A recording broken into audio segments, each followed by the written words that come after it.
আমাক অসমবাসীয়ে মৰম দিছে, স্নেহ দিছে। আজি অসমবাসীৰ স্বাভিমান হৈ পৰিছে, অসমবাসীৰ আৱেগ হৈ পৰিছে, অনুভূতি হৈ পৰিছে। এইটো আমাৰ কাৰণে বহুত দায়িত্ব আৰু বাঢ়ি গৈছে। সেইকাৰণে আমি যিমান সোনকালে পাৰোঁ সিমান সোনকালে আমি অসমবাসীৰ শ্ৰীচৰণত আমি এইখন জনতা জনাৰ্দনৰ ওচৰত গতাই দিবলৈ চেষ্টা। হেল্ল' গাইজ, নতুন এটা ভিডিঅ' সকলোকে স্বাগতম জনালোঁ। আৰু আজি মানে পোনপ্ৰথমতে হৰিপ্ৰচন্দ দা আৰু তেওঁৰ ফেমিলি মেম্বাৰ আৰু তেওঁ সকলো টিম মেম্বাৰক অশেষ ধন্যবাদ জনালোঁ। মানে যিটো আমাৰ শিৱসাগৰলৈ উইন্স অফ এৰোপ্লেনখন আনি আছে, উইন্স অফ হাজৰিকা নামে। আৰু তালৈ এতিয়া আমি গৈ আছোঁ, মানে চাবলৈ কি পৰিস্থিতি কেনেকুৱা হৈ আছে আপোনালোকেও দেখাম। ভিডিঅ'টো শেষলৈকে থাকিব। আৰু 4টা বজাত শিৱসাগৰ পোৱা কথা, এতিয়া পাবহি। শিৱসাগৰ তাৰ ৱেলকাম কেনেকৈ জনাইছে, কি পৰিস্থিতি হৈছে সকলো দেখাবলৈ চেষ্টা কৰিম। এতিয়া আমি গৈ আছোঁ, ভিডিঅ'টো ব্লগটো আজি ষ্টাৰ্ট কৰিলোঁ আৰু আপোনালোকক শেষলৈকে চাই থাকিব। মই এতিয়া আহি পাই গ'লোঁ ফুটবিলা ফ্ৰণ্টত জগদোৱা। আৰু এইফালে দেখিছে কিমান মানুহ ৰখি আছে এইফালে উইন্স অফ হাজৰিকাক চাবলৈ। ফাইনেলি আহি ঢেকীয়াখোৱা পাই গ'লোঁ, দেখিছে ঢেকীয়াখোৱা বৰনামঘৰ।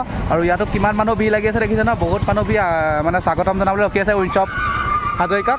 ফাইনেলি আহি উইন্স অফ হাজৰিকা ঢেকীয়াখোৱা পাই গ'লে, ইয়াত ঢেকীয়াখোৱা বৰনামঘৰ ওচৰত পাই গ'লে ঢেকীয়াখোৱা। আৰু আমিও আহি মানে ৰখি আমনিলে চ' ঢেকীয়াখোৱা আহি পাই গ'লে। ঢেকীয়াখোৱা দেখিছে আৰু আমি জাজিলৈও যাম, জাজিত মানে পুৱা ৱেলকাম জনাব ধুনীয়াকৈ। আৰু জাজিলৈও গৈ আছোঁ আৰু আপোনালোককো এতিয়া বহুত দূৰ আহি নিজেই মানে ঢেকীয়াখোৱা ওচৰত লৈ আহিলোঁ। ঢেকীয়াখোৱা ওচৰত পাইছে দেখিছে উইন্স অফ হাজৰিকা ধুনীয়াকৈ। আৰু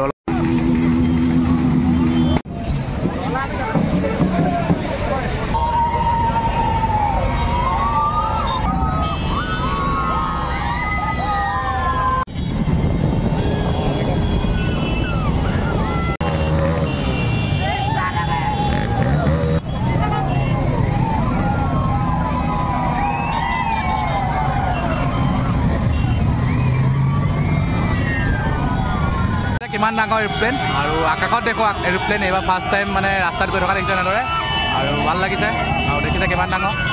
ফাইনেলি শিৱসাগৰবাসীৰ বাবে গৌৰৱো হৈছে। মানে শিৱসাগৰ ঐতিহাসিক শিৱসাগৰত ইমান এটা ডাঙৰ পদক্ষেপ। মানে প্ৰথমবাৰৰ বাবে নৰ্থ ইষ্টত হ'বলৈ গৈ আছে এৰোপ্লেন ৰেষ্টুৰেণ্ট। আৰু পিছত যেতিয়া ৰেষ্টুৰেণ্ট হ'ব তেতিয়াও যাম। আৰু এতিয়াও আপোনালোকক দেখাই দিছোঁ এখন কিমান ডাঙৰ দেখিছে।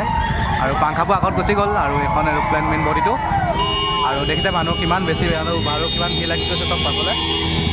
বহুত বেছি ভিৰ লাগি গৈছে, ভাল লাগিছে। এনেকুৱা এটা নতুন এক্সপিৰিয়েঞ্চ লৈছোঁ। পাছে পাছে গৈ আছোঁ এতিয়া।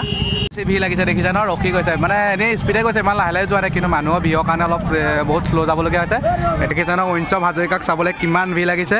আৰু হৰিপ্ৰচন্দ দাইটো মানিব লাগিব, কিমান ডাঙৰ মানে তাৰ চেলেঞ্জ পোৱা কৰিছে। মানে মুম্বাইৰ পৰা আনিছে ন, মানে বহুত ডাঙৰ চেলেঞ্জ পোৱা কৰিছে। আৰু এতিয়া পাই গ'ল এতিয়া জগদোৱা টাউন, মানে আমাৰ নিজৰ জেগা। আৰু আহি আছে এতিয়া আদৰিছে জগদোৱাবাসী ৰাইজে, দেখিছে নহয় জগদোৱাবাসী ৰাইজো বহুত আছে। আজি বহুত মানুহ ওলাই আহিছে জগদোৱাত, দেখিছে পাবহি।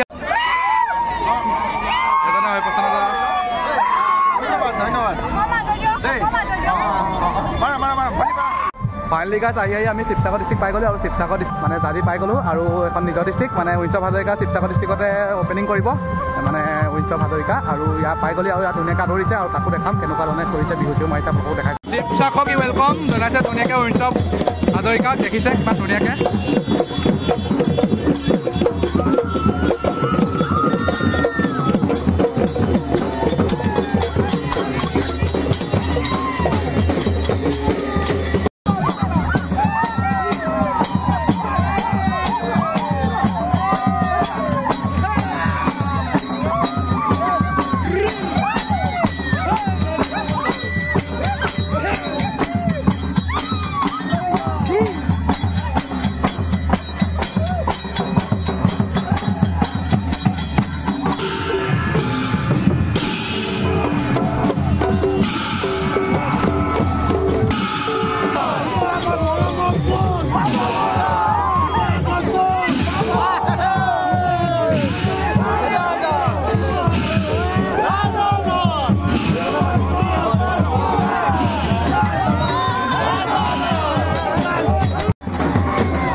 ফাইনেলি উইন্স অফ হাজৰিকা আহি পাই গ'ল শিৱসাগৰ ডিষ্ট্ৰিক্টত। আৰু কিমান ডাঙৰ দেখিছে, দেখাত সৰু যেন লাগিলেও কিমান ডাঙৰ দেখিছে মানুহটোতকৈ।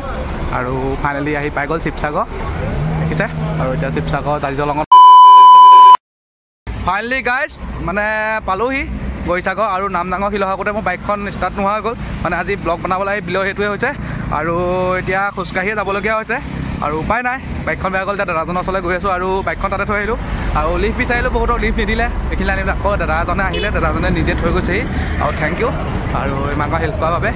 আৰু এনেকুৱা বিপদবোৰ মানে মোৰ লগতে হৈ থাকে, কেইটামান আছে মানে লিফ্ট দিবলৈ বেয়াও পায় ৰাতি আৰু উপায় নাই।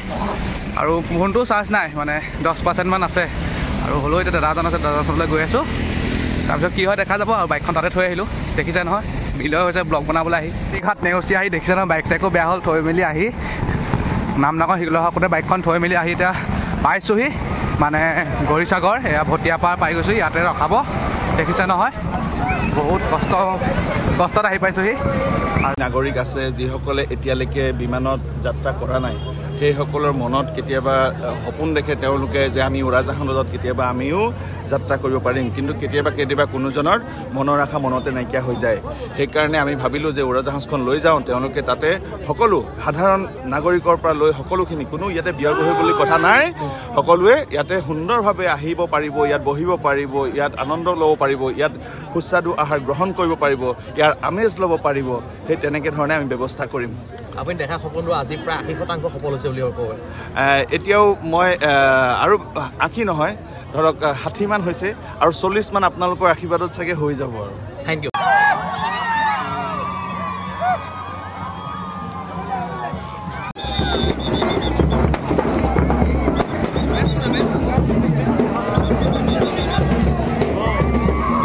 উপায় নাই, এতিয়া ওপৰ ৰিটাৰ্ণ মানে বাছত যাবলগীয়া হৈছে, বাইকখন ইয়াতে থৈ গৈছোঁ নামনগৰ শিলসাগৰত আৰু ৰিটাৰ্ণ এতিয়া বাছত গৈ আছোঁ নাইট চুপাৰত ৰাতি 11টা বজাত। আজি ভিডিঅ' বনাবলৈ সেই বিলৈ আহি ফাইনেলি গাইজ কষ্ট মষ্ট কৰি বাছত আহি এতিয়া জগদুৱা পালোহি নিজৰ জেগা আৰু বাইকখন তাতে থৈ আহিলোঁ মানে ভটিয়াপাৰতে মানুহ এজনৰ ঘৰত, দাদাজনৰ ঘৰত। আৰু বাইকখন কাইলৈ অকণমান ঠিক ঠাক কৰিবলৈ যাব লাগিব আৰু এতিয়া আহি জগদুৱা পালোহি ফাইনেলি। আৰু শেষত ভিডিঅ' কৰা নহ'ল আৰু দেখিছে উৎসৱ সাজে চাবলৈ গৈ কি বিলয় হ'ল, মানে ভিডিঅ' কৰা নহ'ল ভালকৈ আৰু ফচিলোগৈ আৰু ইমান কষ্ট মষ্ট কৰি আকৌ বাছত ধৰি নাইট চুপাৰত আহি ফাইনেলি 12টা বজাত এতিয়া পাইছোঁহি জগদুৱা। আৰু ভিডিঅ'টো বিশেষ কৰা নহ'ল, হ'লেও ভিডিঅ'টো চাই আছে যদি লাইক কমেণ্ট শ্বেয়াৰ আৰু ছাবস্ক্ৰাইব কৰিব। নেক্সট ভিডিঅ'ত আকৌ লগ পাম, বাই বাই।